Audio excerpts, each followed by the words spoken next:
Okay, let's continue condensing down this horizontal shear stress equation. And the two things that I really want to talk about are dmdx and this a prime, or sorry, this y prime integrated over the area prime. Well, first let's look at dmdx because we kind of know what this is. We've seen this before. In fact, we've seen it before with our shear moment diagrams. We know the vertical shear is going to be equal to dmdx. That's just the case. That's just what it is. So let's break down that second part. So right now I've got my horizontal shear stress is going to be V. So my vertical shear stress at this point I'm looking at over IT. Now let's deal with this whole integration over the area y prime dA. And let's figure out how we're going to calculate it. What this integral represents is, because if you look at it, the integration of y over dA is what? Well, that's the moment of the area about the neutral axis. This is not the moment of the area about the neutral axis because this is not looking at y, and it's not looking at a, but we're looking at y prime, where we're making that cut, a prime. So the area, basically the area above the cut. I mean, if we were below the neutral axis, you could say it was the area below the cut.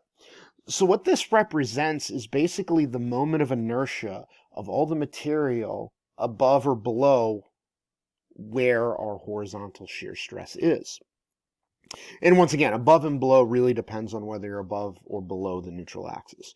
So in this case, we're looking at it above, so it's the moment of inertia of everything above where we're taking the cut so we can calculate out the shear force. It's basically, this is what's causing the shear stress at that particular level within the beam. Because you've got all this stuff that's, and I'm actually gesturing with my hands here and you can't see it. That's the unfortunate thing about screen capture. But you have that area, so all this area up here sliding back and forth is what's causing that horizontal shear stress. We're going to define that as something, and this will come as a surprise because we're not going to be continuing your classical Greek education, and we're just going to define this as Q. And so Q, once again, this moment of inertia of the area above the cut is going to be defined as y bar prime. What is y bar prime? So y prime is wherever we're going to do the cut. You look at everything that's left, y bar prime is going to be the distance to the centroid based on what's above the cut. So based on that based on that a prime.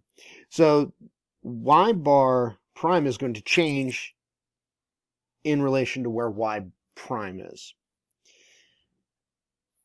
This may seem kind of weird now, but it should make more sense when we do the examples. Now, we're going to multiply that by a prime, so that area above the cut.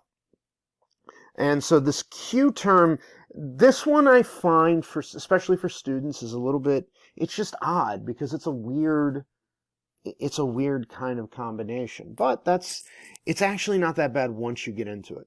And so what we're left with is VQ over IT, box this one. This is what is called the shear formula.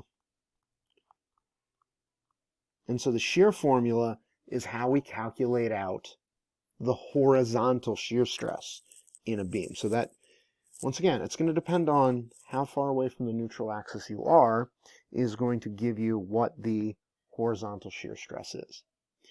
So just a couple things to note. Tau, the shear stress in the member at the point located at a distance y prime from the neutral axis.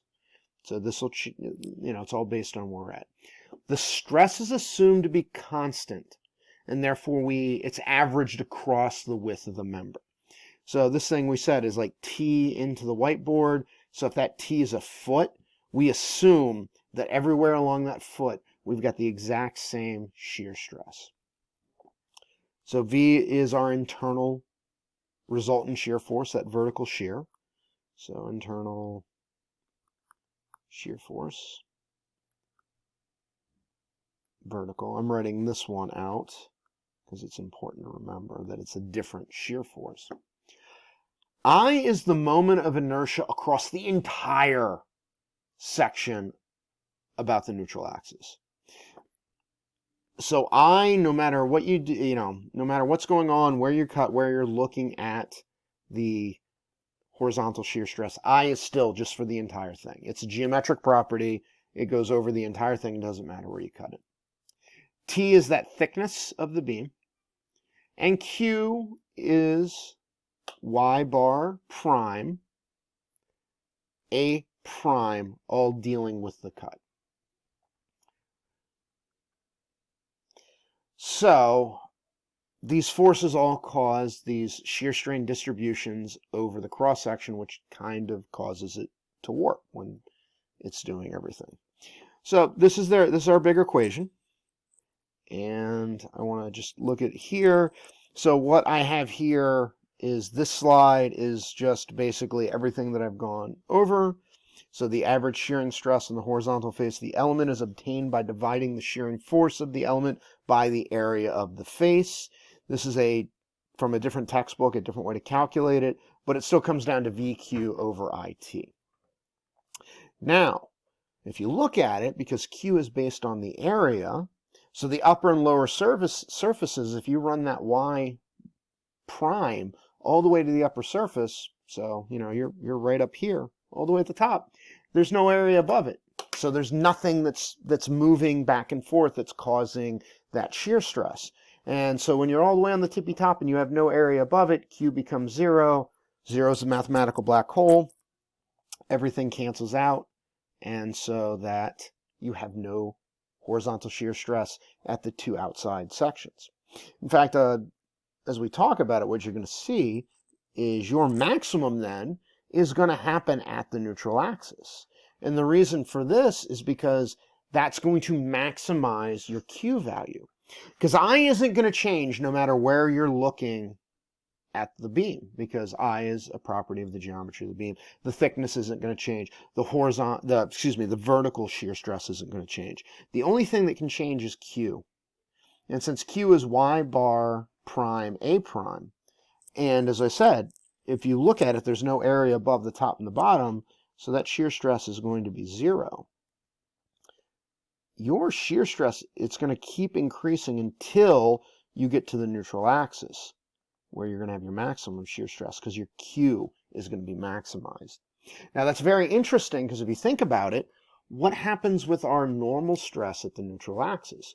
Well, the normal stress of the neutral axis is 0, because there's no geometric change there. But you do have all that material above and below the neutral axis trying to push different ways, and so you're going to maximize your horizontal shear stress at that point. So now if I look at this guy here, let's not so much worry about that. And actually, this video has gotten a little bit long, so we're going to stop it here. And the next one, I'm going to talk about the limitations of this horizontal shear stress formula.